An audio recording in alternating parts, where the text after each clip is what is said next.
ILTV on the hour, bringing you the biggest stories from Israel and the Middle East in just 5 minutes. I'm Thirst Bajosin, and today is day 657 of the war in Gaza. Let's get into all the top headlines at this hour. We start with the developing news coming out of Kfar Yana near Netanya, where 8 people are currently injured after a suspected car ramming attack at a bus station.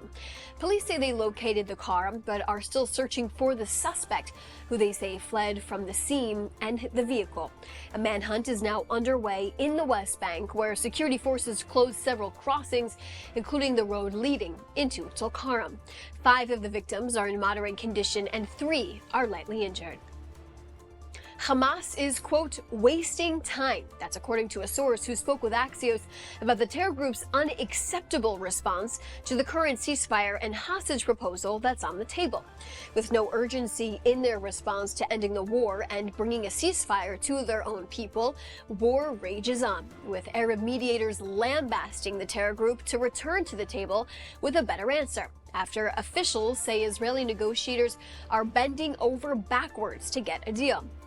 Their initial response was deemed unacceptable, so much so that negotiators did not want to even share it with U.S. and Israeli officials.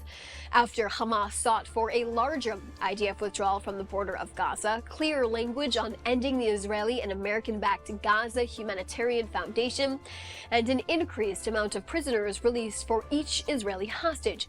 But now their latest response is reportedly workable. That's according to a source who spoke with the Times of Israel. Their softened response is now being viewed by Israeli officials. All of this as U.S. envoy Steve Witkoff is in Italy to meet with Qatari and Israeli officials. Special Envoy Witkoff is headed to Europe, where he will meet with key leaders from the Middle East to discuss the ongoing ceasefire proposal to end this conflict in Gaza and to release the hostages. These are very sensitive negotiations that are currently taking place. I spoke to Special Envoy Witkoff last night about them. I will let him speak further on the matter, but the President and Special Envoy Witkoff has made the administration's goals clear. We want this ceasefire to happen as soon as possible, and we want these hostages to be released.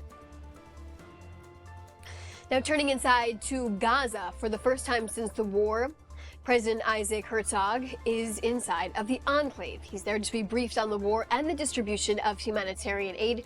And during this unprecedented wartime visit, the president met officers and reservists to discuss the current status of the war. Commanders presented Herzog with an operational update that included a briefing on the distribution of humanitarian aid to Gazan civilians. Herzog said the true obstacle to humanitarian relief is Hamas. Herzog insisted that Israel remains adamantly committed to the rules of international humanitarian law, and he pointed out that Israel is an army largely of reservists who also travel abroad, and it was critical that Israel makes it clear that it operates according to that international law.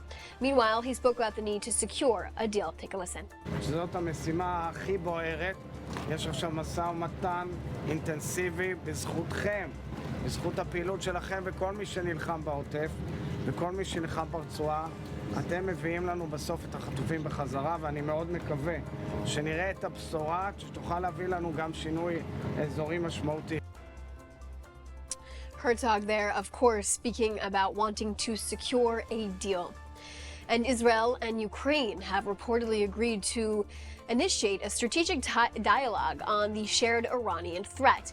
After meeting and visiting Israeli Foreign Minister Gideon Sa'ar, President Zelensky of Ukraine said his message included a call for Israel's help in strengthening Ukrainian air defenses. Now, before a meeting, Zelensky, Sa'ar met with Ukrainian Defense Minister and agreed the two countries would initiate strategic dialogue. Sa'ar weighed in on the ongoing war with Russia, condemning Russia's airstrikes against civilians. That's a wrap here on ILTV on the hour. Stay tuned for more updates to come.